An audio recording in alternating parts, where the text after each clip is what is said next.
Melissa's bathroom was her sanctuary. It wasn't big, just a small tiled space in the corner of her old apartment. The kind of place where the walls always felt a little damp and the mirror fogged up too easily. But she liked it that way. It was her retreat, her nightly ritual. Until the noises began. It started with scratching. At first, Melissa dismissed it. The building was old. The pipes groaned when the neighbors upstairs flushed their toilets. The radiators hissed and clanked like angry spirits in the winter. But this was different. The scratching always came from the same place, the bathtub drain. Late at night, when the apartment was quiet, she would hear faint clicks and scrapes as though something metallic, or worse, something with nails, dragged against the inside of the pipes. At first, she tried to ignore it. Turn up the faucet. Run the fan. Hum to herself. But the noise didn't stop. It grew louder, more intentional, like someone trying to claw their way up. One night, as she stood brushing her teeth, she felt the hairs rise on her arms. The scratching had shifted into something wetter, sloshing, almost breathing. She leaned over the tub and peered into the drain. Her reflection shimmered in the water, but below it, just for a second, she saw something pale move. A fingertip. Her stomach dropped. She stumbled back, laughing nervously at herself, convincing herself it was just hair or shadows. But she didn't use the shower the next day, or the day after that. A week later, exhaustion won. She needed a shower. She turned on the water, letting the steam fill the room, trying to calm her nerves. But as she stood there, something felt wrong. The water didn't swirl naturally down the drain. It tugged, pulled, like a current dragging it away. She looked down. The drain seemed wider than usual, darker, like an open mouth. Then, she saw it. A finger, then another. Long, waterlogged with cracked nails. Slowly, impossibly, a whole hand began to rise. Melissa screamed. The hand gripped the drain's edge, slick with black water pulling upward. The fingers flexed, reaching for her ankle. Panicking, she grabbed the plunger, slamming it down again and again. She felt resistance. Not metal, not pipes, but something soft. Flesh. With a final heave, the hand slipped back down, vanishing into the darkness below. Water swirled again, the tub empty as though nothing had happened. But the silence was worse. Melissa avoided the bathroom for the rest of the night. She slept with the lights on, every creak in the apartment making her jump. By morning, she convinced herself it had been stress, imagination, maybe even a dream. Until she saw it.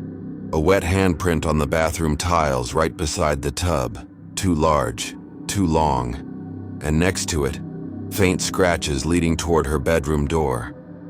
Terrified, Melissa called the landlord, demanding maintenance.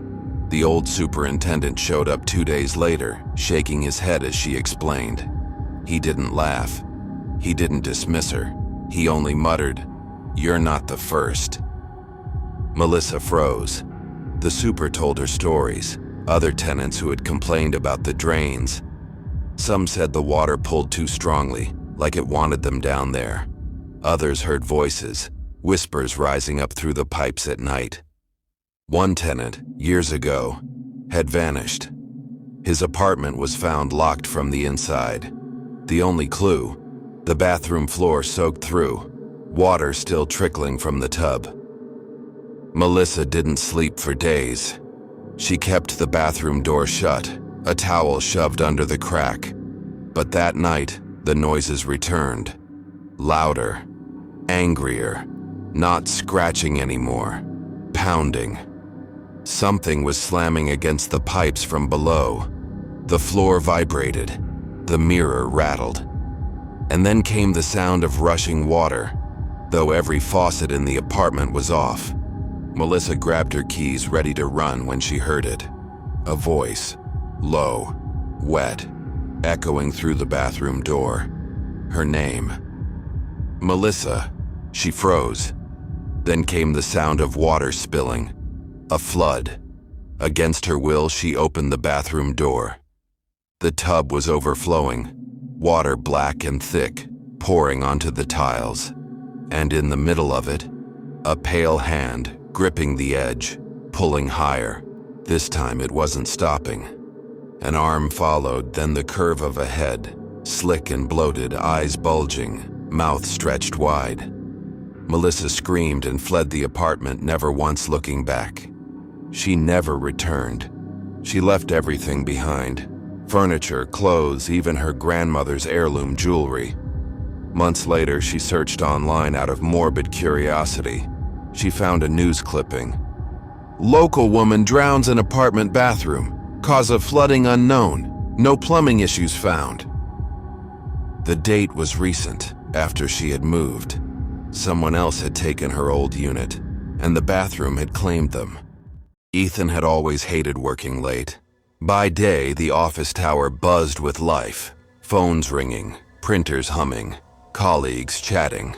But after 10 p.m., the place transformed. The wide glass corridors echoed with his footsteps. The elevators creaked like old coffins, and the hum of fluorescent lights seemed louder than his own breathing. That night was no different. Midnight deadlines kept him chained to his desk. When his head began to ache and his eyes burned from staring at spreadsheets, he decided to take a break. He walked down the deserted hallway to the men's restroom. The motion sensor lights flickered on as he entered. White tiles, cold air, the faint smell of disinfectant. Ordinary, but the silence pressed in on him. He headed to a stall at the far end, pushing the door open. That was when he saw it. The mirror? It covered almost the entire inside wall of the stall, grimy and dim. Strange. He'd used this bathroom dozens of times, but never noticed it before. He stepped inside.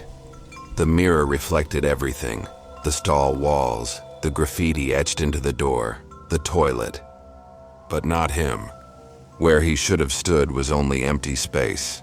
Ethan blinked, rubbed his eyes, even leaned in close. Still nothing. Then movement rippled across the glass. A man stood where his reflection should have been, gaunt, pale. His skin sagged like wet paper, and his lips stretched into a smile so wide it tore at the corners of his face. His eyes were hollow pits, blacker than shadow.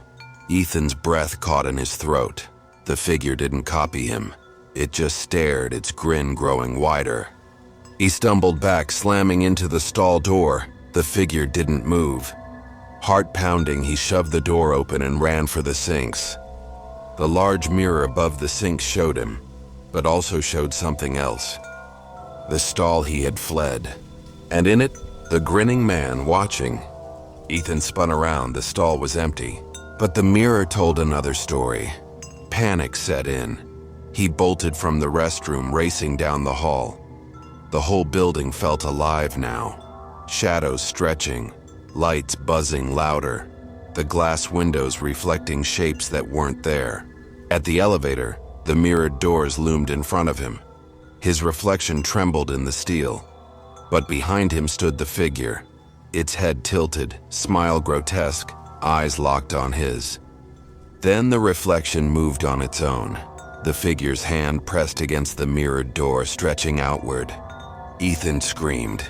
The elevator dinged and opened, empty. He didn't look back. He ran for the stairs, bolting down 20 flights before bursting into the night air. He never stayed late again. Weeks later, Ethan overheard something that chilled him more than the encounter itself. Another employee, a young woman from HR, mentioned the far stall in that same restroom. She said she hated it. The mirror never showed her reflection. Sometimes, she swore she saw someone else there, smiling at her from inside the glass. Stories spread through the office like wildfire. A cleaner confessed she avoided that bathroom at all costs. She said she once saw a figure standing in the stall while mopping the floor, but when she looked in person, the stall was empty. Only the mirror showed it. Another employee joked about it at lunch, claiming he'd tested it himself. He sat in the stall and waved, laughing when the mirror didn't copy him. He laughed until he saw a hand, not his own, wave back. The man quit a week later. The building itself was old, built in the 1970s before the company moved in. Some whispered that a man had died in that restroom during construction. Others said a janitor took his life there decades ago, slashing his throat in the very stall with the mirror. Whatever the truth, the stall gained a reputation. By day, no one mentioned it, but at night, employees avoided that bathroom entirely. The reflection, or the lack of it, became an office legend. Ethan never saw the figure again, but he never forgot it either. Every time he passed a mirror, he looked twice, half expecting not to see himself.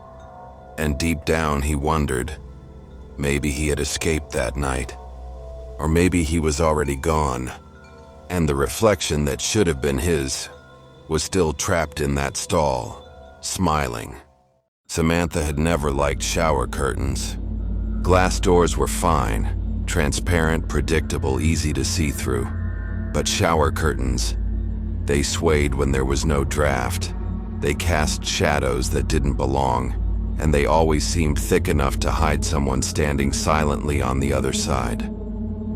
So when she moved into her new apartment, her heart sank at the sight of the bathroom. The tub was old porcelain, cracked around the edges, and a heavy yellowed curtain hung stiff from rusted rings. It reeked faintly of mildew, and the fabric felt damp even when dry. The landlord had promised to replace it, but weeks passed and the same old curtain remained. At first it was just a minor annoyance. Then came the whisper. It was the third night. Samantha was brushing her teeth when she heard it, faint, almost drowned by the buzz of her toothbrush. A low, wet sound. She stopped brushing, foam dripping from her lips, and listened. "Hello." The word slithered through the room. She froze, eyes darting toward the curtain. The sound hadn't come from the hall. It hadn't come from the vent. It came from behind the curtain. Her hand trembled as she grabbed the edge and yanked it back. The tub was empty. Just damp tiles, a slow drip from the faucet. She let out a nervous laugh, telling herself it was the pipes. Old buildings carried strange sounds, didn't they? She tried to believe that, but the whisper came back the next night, and the night after that. It grew bolder. At first it murmured unintelligible words, a hiss that might have been water, but soon it began to form sentences. Short, incomplete. Sometimes it said her name. Sometimes it said things she couldn't quite catch, like the words were spoken underwater, distorted and gurgling. But the worst was when she caught it whispering in sync with her own thoughts, repeating them, as if it were reading her mind. She stopped using the bathroom at night. She brushed her teeth in the kitchen sink. She left the bathroom door shut, wedging a towel at the bottom to block out the sound. But the whisper carried through the walls. She would lie awake in bed, staring at the ceiling and hear it in the pipes, muttering, "Patient," like someone waiting for her to come closer. A week later, her fear gave way to anger. Armed with a flashlight, she stormed into the bathroom at midnight. The whispering was louder now, a chorus of voices tumbling over one another, urgent and hungry. Her hand shook as she yanked the curtain open. The tub was not empty. It was filled, not with water but with hair. Long, black, dripping strands coiled together like seaweed dredged from the ocean. They covered the porcelain, heavy and wet, clinging to the sides. Her breath caught, then she saw it. Hands, pale, swollen, buried in the mass, clawing upward through the hair. Nails cracked, skin gray. They scratched at the air, reaching for her. Samantha stumbled back, the flashlight slipping from her grip. Its beam rolled across the floor, cutting across the tub. For a split second, she saw a face, eyes bulging, mouth open, whispering faster and faster, until the sound filled her ears like rushing water. She screamed and ran. The landlord didn't believe her. He waved her off, muttering something about old plumbing and voices through the pipes. But Samantha knew what she had seen. She moved out within a week, leaving furniture, dishes, even her favorite books behind. But her story wasn't over. Months later, curiosity gnawed at her. She searched her old address online, scrolling through tenant reviews and archived news articles. She wasn't the first. One review mentioned strange noises in the bathroom, whispers that came late at night. Another tenant described the curtain moving when no one touched it. And then she found an old police report. A woman who had lived there 10 years earlier had drowned. Not in a pool, not in a river, in her bathtub. The report said her mouth was packed with long black hair. Samantha's skin crawled as she slammed her laptop shut. She tried to forget, but a month later, she heard from a friend still living in the building. A new tenant had moved into her old unit. A young man. He lasted 3 nights. The neighbor said he broke his lease in the middle of the night, leaving all his belongings behind. When asked why, his only answer was chilling. He said the whispers didn't stop when he pulled the curtain back. They laughed. To this day, Samantha refuses to step near a shower curtain. She avoids them in hotels, in gyms, even in friends' homes, because she knows some curtains don't just hide shadows, some hide voices, and once you hear them, they never really stop. The storm had been relentless for hours, and Jordan's wipers couldn't keep up with the sheets of rain hammering his windshield. His eyes burned with exhaustion, and every mile felt heavier than the last. He needed caffeine, but more than that, he needed a bathroom. When the glowing red neon of a gas station sign flickered in the distance, it felt like a miracle. He pulled into the empty lot, water rushing across the cracked pavement, the whole place looking abandoned except for that weak buzzing light in the window. Inside, the air smelled of dust and mildew. Rows of snacks sat on shelves untouched. The clerk behind the counter didn't look up from his magazine when Jordan asked for the restroom.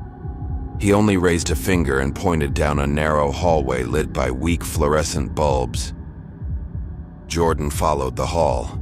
At the end, 2 doors, men's and women's. The men's door groaned on its hinges as he pushed it open. The bathroom was small, dirty tiles, cracked mirrors, graffiti carved into stall doors. He ducked into the far stall, relieved to finally sit, his mind already drifting toward the thought of coffee. That was when he heard it. Knock, knock, knock. 3 soft taps on the stall door.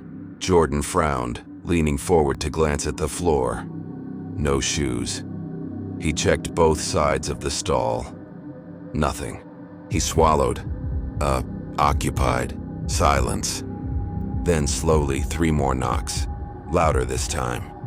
The sound didn't come from outside. It came from inside the wood itself, as though something was trapped within the door. Jordan's chest tightened. He shoved the stall open and stepped out quickly, scanning the bathroom. Empty. Just buzzing lights and the faint drip of a leaking faucet. He exhaled nervously, muttering to himself. Stress. Imagination. But then it started again. This time, the knocks came from the main bathroom door. 3 heavy bangs rattling the frame. Jordan's heart pounded. He stepped closer, hand reaching for the knob. Another knock. Louder. The metal vibrated under his fingers. He yanked it open. The hallway was empty. But when he turned back, the bathroom door was shut again. He hadn't touched it. Uneasy, he grabbed the handle and twisted. Locked. He rattled it harder. It wouldn't budge. The knocking returned. Not from the main door this time, but from the stalls. All three began to shake slightly as though someone inside each was tapping. Left, middle, right, each one taking turns. Jordan stumbled back against the sink, his pulse hammering in his ears. The knocking stopped. The silence was worse.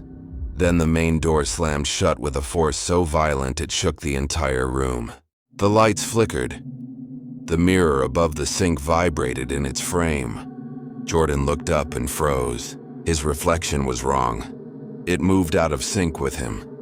Its mouth hung open, whispering soundlessly, lips stretching into words he couldn't hear. And then it smiled, a slow, knowing smile that wasn't his own.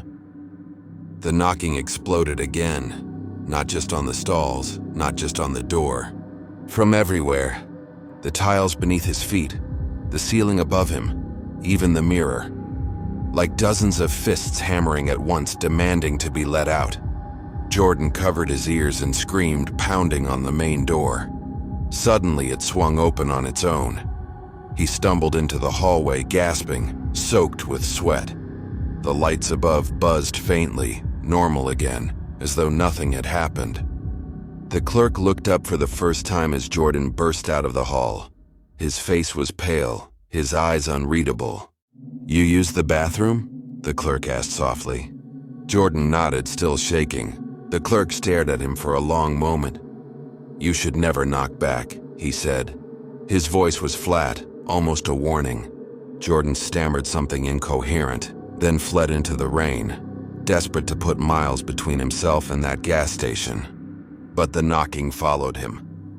That night, as he pulled into a motel hours later, he swore he heard it again. 3 soft taps, coming from the trunk of his car. He laughed nervously, telling himself it was just the storm, the wind, anything but that. But when he opened his motel bathroom door later, exhaustion pulling at his bones, he froze. The door behind him knocked. 3 times. Deliberate. Waiting. He never slept. He left before dawn, abandoning the motel key on the counter. Later, curiosity gnawed at him. He searched online for the gas station, trying to prove to himself it was just stress.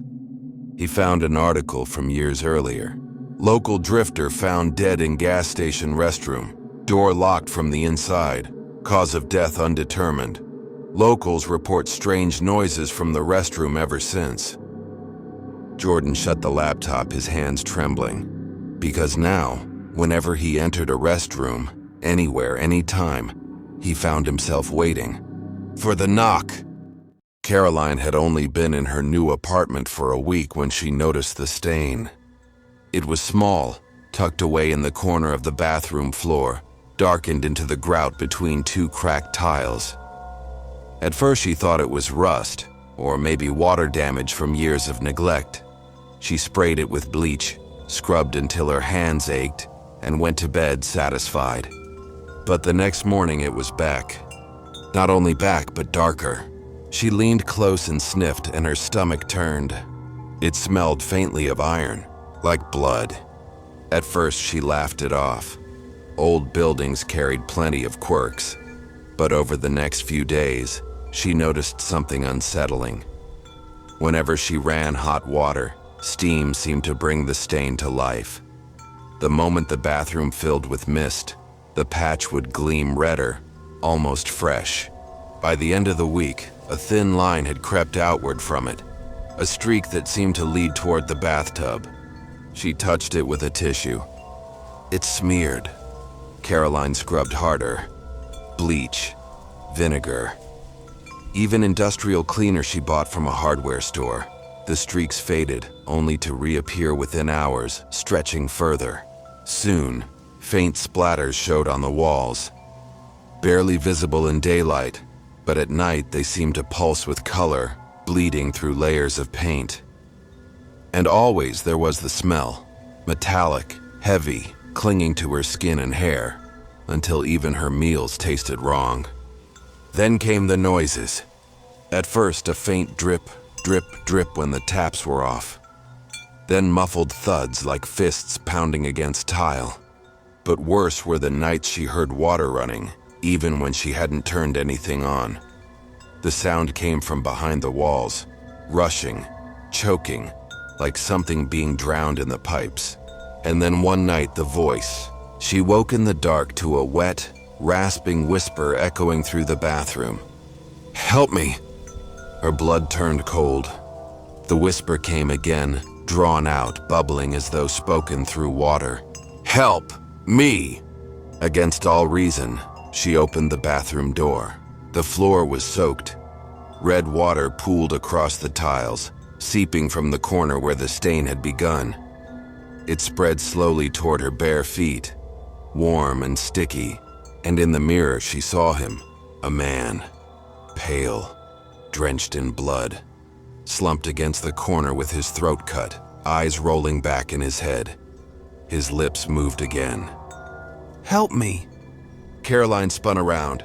The corner was empty, but when she turned back, the mirror still showed him, and now his reflection pressed a bloody hand against the glass. She fled that night, suitcase half-packed, abandoning dishes, clothes, even family heirlooms. She didn't look back. But curiosity gnawed at her. Weeks later, she searched the address online. That's when she found it. Years earlier, a tenant had been murdered in that very bathroom. His killer slit his throat and left him bleeding out in the corner. By the time the body was discovered, the tiles had been soaked through, the grout stained permanently. The landlord tried everything: new grout, paint, replacement tiles. But tenants always complained the blood came back, and many of them left suddenly, abandoning everything just as Caroline had. One neighbor shared more. A young couple who lived there before Caroline had broken their lease after only 2 months. They claimed the stain spread at night, forming the shape of a body lying across the floor. The husband swore he woke one morning to find bloody footprints leading from the bathroom to their bed. The couple left in the middle of the night, and years before that, a student had gone missing from the same unit. His friend said he became obsessed with the bathroom, spending hours scrubbing the tiles until his hands bled. One night, he didn't show up for class. His things were found in the apartment, but the bathroom floor was soaked through with water. The stain had spread halfway up the walls. No body was ever recovered. Caroline read until her vision blurred, then slammed the laptop shut. She moved across town, into a brighter place with no history attached. But still, she couldn't shake it. Every time she entered her new bathroom, she expected to see red seeping from the corners. Sometimes, late at night, she swore she smelled iron again. And once, just once, she thought she heard it. That same whisper, "Help me." But this time it wasn't in her bathroom. It came from the drain in her kitchen sink. If you made it this far, thank you for spending your night with us. If these stories gave you chills, there's plenty more waiting. Don't forget to subscribe to Night Fear Stories for new terrifying tales every single night. Sleep well, if you can.